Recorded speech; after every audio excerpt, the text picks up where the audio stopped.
with, I'm going to be using e.l.f.'s eyelid primer. And just blend this out. Okay, so once you're done blending that out, I'm going to take a natural light brown. This is the Physicians Formula Mineral Wear eyeshadow in Natural Minerals. I'm going to be taking the lightest shade right here. I'm going to put that into my crease. Okay, so then for liner, I'm going to be using the Pixie Gel Liner in Sapphire, which is just this really pretty blue. It's really pretty. I really like it. I got blue just because I wanted a little bit more of a pop of color in my eyes, but you could definitely get black or whatever color you want to get. And this is waterproof and smudge proof and pretty much everything proof. So it's really good for when you're in the summer and you're sweating a lot and you're at the beach and stuff like that. So just do however you normally would shape this. Okay, so that's how I chose to do my liner. It has a little bit of a wing, but you can do it however you want. Okay, so now I'm going to be using the eyelash curler. This one is by Trim. It's my ultimate favorite eyelash curler in the entire world. I'm gonna, because it curls your lashes so well. Like, that was just one curl and it already like completely curled. So I'm using a little mirror so I can make sure I don't pinch myself. Okay. It already looks like I have mascara on. That's how amazing this eyelash curler is. So now I'm going to use mascara. This is Maybelline's The Colossal Volume Mascara. I'm going to be using 2 coats of this mascara because I want my lashes to look really nice and big. And this is waterproof. I have the waterproof formula, which again is just going to make your makeup last and look like it's lasting all day.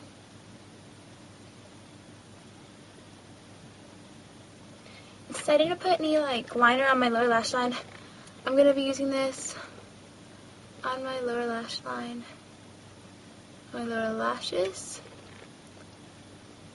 That. Now I'm going to be taking a white eyeliner pencil. This one is by Rimmel. I'm going to put that in my inner corner of my eye and then blend it out a little bit, just a little bit. You know, you still want it to actually look white. Sorry, I'm looking in my mirror. And then I'm going to be using the Revlon Color Stay Mineral Finishing Powder in Brighten. So it's just like a domed mineral powder, but I'm going to be using this right over the white liner. Just to kind of make the white liner stay. Okay, like that. So, and then I'm going to use a little bit of bronzer. This is the NYC New York Color Bronzer. Like this. And I'm using this just in the contours of my cheeks. Huh, that's an intense line. Okay, so, and then you're just going to work it down.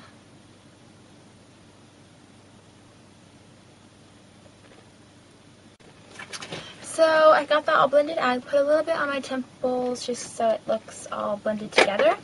And then I'm using Sia Bigelow's Menthol Lip Balm Stick, and it has SPF 15 in it, which is good because you want to always use your SPF when you're out in the sun. So that is the look.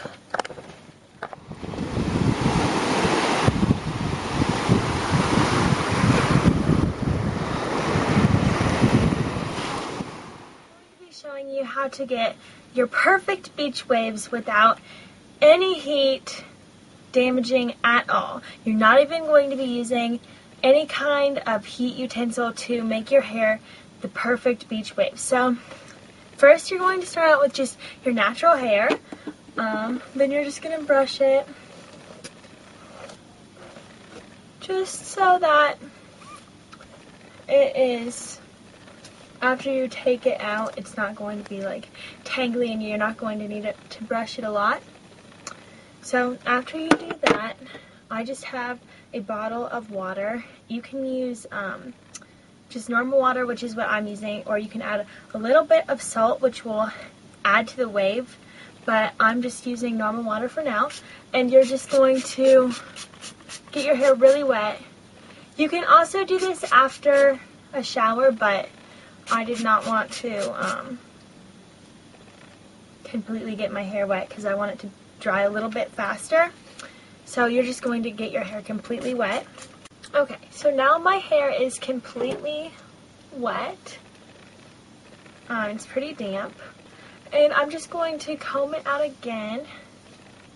You can just use normal comb like this. And then you're going to section it out because the bigger sections you have, the longer it's going to take to dry. And it's going to be, but it's going to be bigger waves if you want bigger sections. But I'm splitting my hair into 4 sections. So you can do that. I'm taking the 2 front sections, and then I'm splitting my hair in the back into 2 sections, the hair that I have left. Alright, but I can just leave that back there for now. Alright, so I'm taking my first section, and I'm going to start with this part. I'm going to split it into 2 halves, and basically you're going to be doing a rope braid. You're going to twist your hair, both the 2 pieces, you're going to twist them the same way. I'm twisting them both away from my face. Then you're going to take the back piece and put it over your forward piece, and you're just going to do the same, but you're going to continue to twist them away from your face.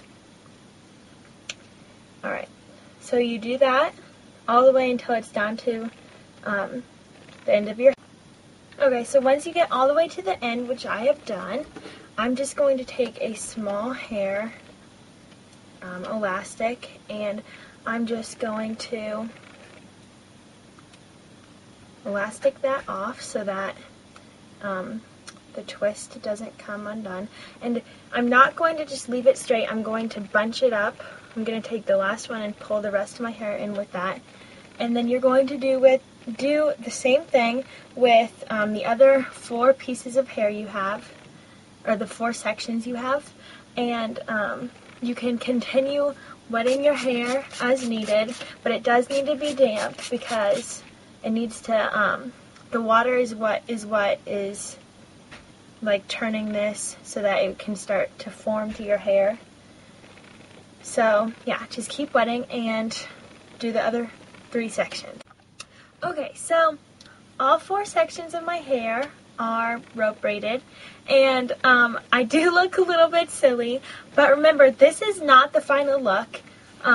This is kind of like having your hair in curlers, and if there's any spots on your hair that you feel like didn't get wet enough, you can go ahead and just get those, re-get them wet to make sure that they are going to be nice and curled and have this nice beach wavy look. So yeah, and then we just wait for it to dry. Now my hair is mostly dry, so I'm just going to begin the process of taking it out. So you're going to want to undo your little hair tie, and you're going to untwist your hair first from the 2 sections that you have, and then you're going to end up with 2 like wavy looking sections. So you're going to just take your fingers and kind of untwist that and kind of separate it out, and you're going to do that with both sides or both ends. And you're just going to kind of comb through that with your fingers. You don't really want to use a brush to do this because you'll kind of lose the texture and the wave of it. It will kind of flatten it out or make it look way too volumized. So you're just going to do that with the other 3 sections. So I just took all of them out and just kind of combed through it with my hair. Now you're going to take, I have a very wide toothed like pick kind of thing, and then a comb. I'm just going to use this and kind of pick through it at the top and then also at the bottoms, just to kind of smooth out the top a little bit And then I'm going to take the comb part and just kind of push it out here so that it looks more volumized and kind of messy. You want it to look a little bit messy because it's perfect beach waves. So, I mean, you're just in the ocean and stuff like that. Then you can take salt water, which is what I have in here, and you're just going to spray that on your hair and just kind of scrunch it. And that is the look of your beautiful, perfect